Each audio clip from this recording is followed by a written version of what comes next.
Today I'm going to help pour some concrete for a concrete contractor, and this guy does his own work. There's a lot of little contractors around my area I work with that do their own work.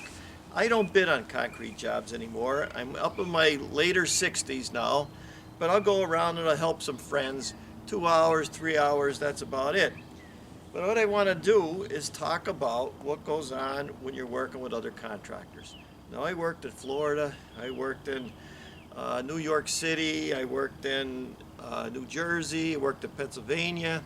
You see my videos overseas where old sidewalks versus new sidewalks, how they do things different in Europe. So I'm just going to talk about it because when I do form concrete, I think different.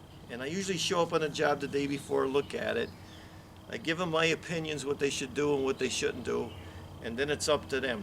But you're going to find out, if you're a concrete guy, you're never going to see two contractors pour concrete the same way.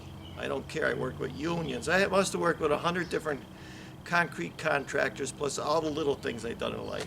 So let me just point out a few things. Well, here's what's going on. This is all gravel, and this has actually been sitting here about 4 or 5 years. This is on solid ground. The garage was built, about 20 years ago. So I don't like concrete touching anything. So I suggest that they put the seal along the side. You see it? This stuff right here. And that keeps the concrete from touching that. Because if the concrete comes up, it's going to grab onto that stucco and rip it off in the winter. Now, one thing he's got going on is he's got the overhang here. But when you look down here, he's got rain gutters. So the water is pitched to go this way a little bit and straight down. And he's got a pretty big pitch on it. And when he was forming it, he had his own ideas. And if you could see it, that board's in the way, that goes up and down. Then this is the bent form he's got for putting the concrete in. So I'm going to leave it on the upside. And I brought the other one. I don't get those metal concrete things because they only go bad.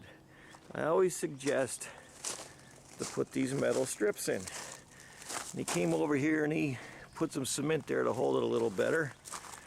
And this, I told him, don't let the concrete touch other concrete. So they're going to put some plastic around the side here so this concrete don't touch. When you touch other concrete, that's going to bring the cracks.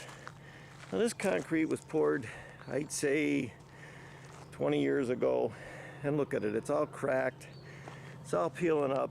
Concrete don't last in Pennsylvania. But if you get blacktop, see, all you got to do is redo it every 4 or 5 years and it'll last a lot longer. So right there you can see the conduit going through. And he's got a 2x4 there. We agreed on 5 inches. I think he's got a little less in some areas. And over here he's got 5.5. The reason he wants concrete is it's hard to stop with blacktop. You always get cracks with blacktop. This will hold it all together. The water's going to go off it fast this way. Water's going to go off it fast this way. So he's going to be okay. But another thing is it's supposed to rain today. So we're going to see how this all plays out. And I'm going to talk about it as we go. All right, we're getting a little closer. We got the plastic on so that concrete don't touch the concrete. Here's something I want to show you, which is kind of old. But when I do concrete work, I look at this and it says everything I need. Tamperable, float boots, floats, finish trowel, knee pads, all the way down the list.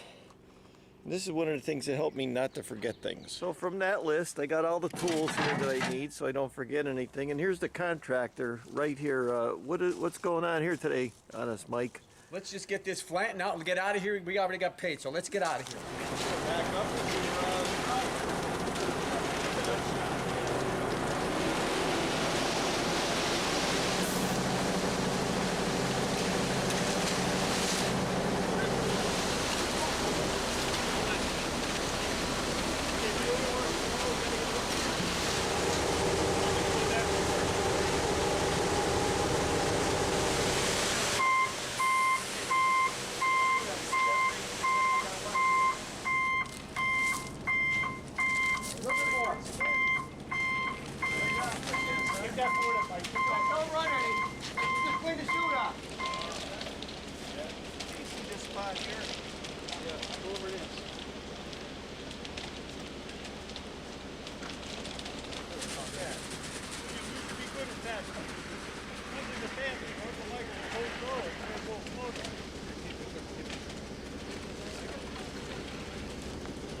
getting close to being ready, so we're cutting the plastic out of there.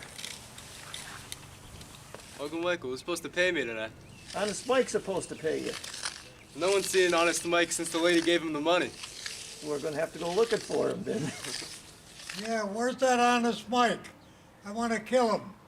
Honest Mike took all the money, he's gone. Come on these edges.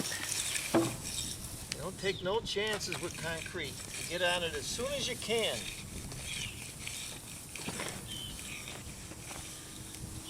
As soon as you can. As soon as it starts swirling, that's when you get on it, because you could lose it. And I ain't lost one yet.